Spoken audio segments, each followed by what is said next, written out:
football regular season ended a couple of days ago, and we've had nonstop news to talk about. And today we found out, according to footballscoop.com, and I know blueandgoldillustrated.com has confirmed this report, that Notre Dame has parted ways with wide receiver coach Chansi Stuckey, a highly successful recruiting wide receiver, but his time in South Bend is reportedly over. So let's bring in Mike Singer, the Notre Dame football recruiting insider at Blue and Gold Illustrated. Read his work at blueandgold.com to get some immediate reaction. Mike, when you heard the news, what came to mind for you?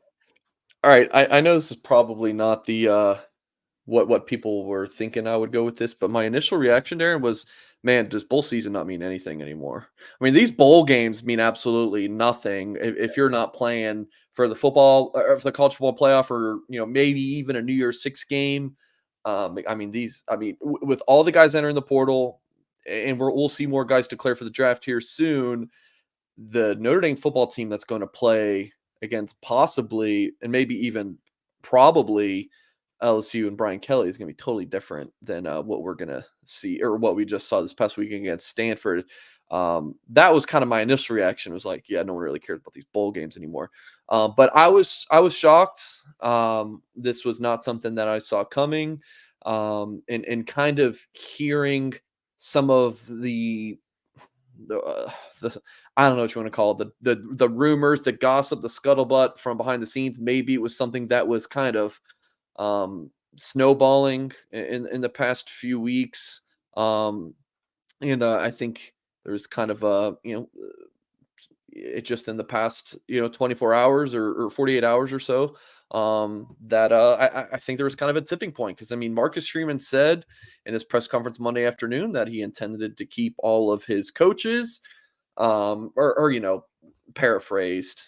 People are really dissecting what he said there, but the gist was that he made it seem like he wanted his coaches to stay, Darren. And then the next day, that's obviously not the case. So there's two ways to look at it. Either Freeman was lying and he knew what was about to happen, or something did occur since Freeman said those comments. I don't know if I think it might be a little bit of both.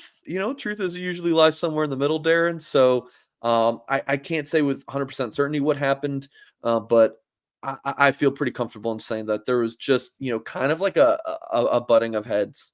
And I think it was just kind of the time to move off of Stucky. So it's kind of one of those deals that if you're riding with Coach Freeman as Notre Dame's head coach, just kind of trust them and go from here. And we'll see who Notre Dame hires to replace Stucky and what that looks like. But overall, pretty surprising news for me, Darren. I was definitely someone who was a big supporter of Chansi Stuckey as the recruiting guy at Blue and Gold. Darren, you want to talk about leaving a place better than you found it. He took over a dumpster fire receiver room, and then you look at the 4 guys he brought in. And we didn't really see Braylon James on the field this year, but even in garbage time, he looked good. That catch against Pitt on the slant, I thought was really nice. But Jordan Faison is electric.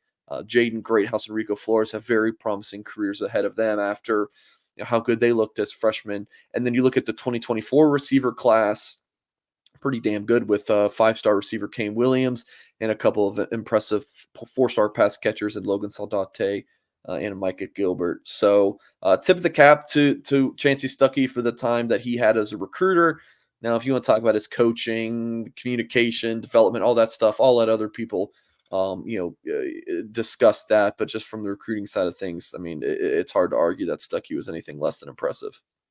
Our conversation, of course, on 960 AM WSBT and on the Blue and Gold YouTube channel. And for people listening or viewing this particular conversation, I probably should ask the question they're all thinking right now.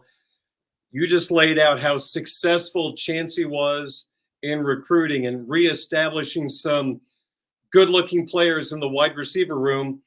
Does this news impact recruiting that has been taking place that you will see obviously come to tuition in December with National Signing Day? Do you think this affects anything that's going to happen next month? Okay, so as of now, the answer is no. I've already heard from 5-star Cam Williams, from Glen Ellen, Illinois, excuse me, Glen Bard South. He told me, and I'll have a story up at blueandgold.com Tuesday early evening with a quote from him that he says he's locked in. And the 5-star is looking forward to his future with the Fighting Irish. Logan Saldate, who was previously committed to Oregon State and then flips to Notre Dame, and he's seen his rankings rise 4-star according to 3 websites. On3 ranks him as the number 288 overall player, number 47 receiver in the country. He tweeted out, "Hey, I'm locked in." And then we haven't heard anything yet specifically from Micah Gilbert, the 4-star pass catcher, who was another big riser in the On3 rankings, number 156 overall, number 28 receiver in America. Again, big riser in the update from last Monday. Haven't heard anything from him, but behind the scenes, I'm told that Gilbert should be fine. So at least everything is okay right now. But Darren, you just never know what it could look like moving forward. I think that's just like in my job communicating to Notre Dame fans, I have to put the disclaimer out there. Like, I don't want to tell you guys everything is, roses and rainbows and everything's going to be fine with these receiver commits, because you just don't know. If you would have asked me yesterday, is Chansi Stuckey leaving, or I'm sorry, is Chansi Stuckey going to get, basically, for the lack of a better term, or maybe it is the correct term, fired? I would have said, heck no. But that's the situation we're in right now. So you just can never, in this business, Darren, you can never say anything as a certainty. So again, a long way to say the guys seem fine right now. Cam Williams, Micah Gilbert, Logan Saldate with their Notre Dame commitments. But I mean, this at least gives the opportunity for other schools to try to change these young men's mind. So we'll see moving forward, Darren. But I do think the Irish will be a fine here. Mike, I'm wondering, I know a part of the recruiting process is the relationship a player builds with his position coach. In this case, wide receivers with Chansi Stuckey. Do you think one reason why Notre Dame might be okay in this spot with the guys they're about to sign in December is the fact that Marcus Freeman is more heavily involved in talking to these guys and being part of the recruiting process almost from day one compared to previous coaches? Yeah, absolutely. And it's not just Freeman, it's Jared Parker, Dre Brown, Chad Bowden. There's a lot of cooks in that kitchen, so that if something like this does happen, they still have several coaches and staffers that they know very well. I remember there's Kane Barong when he was committed to Notre Dame in the 2021 class, the tight end. When Chip Long got canned, I remember hearing from people close to Barong that he was the only guy they really know on the staff. They didn't know anyone else. It's just a totally different way that Notre Dame is recruiting.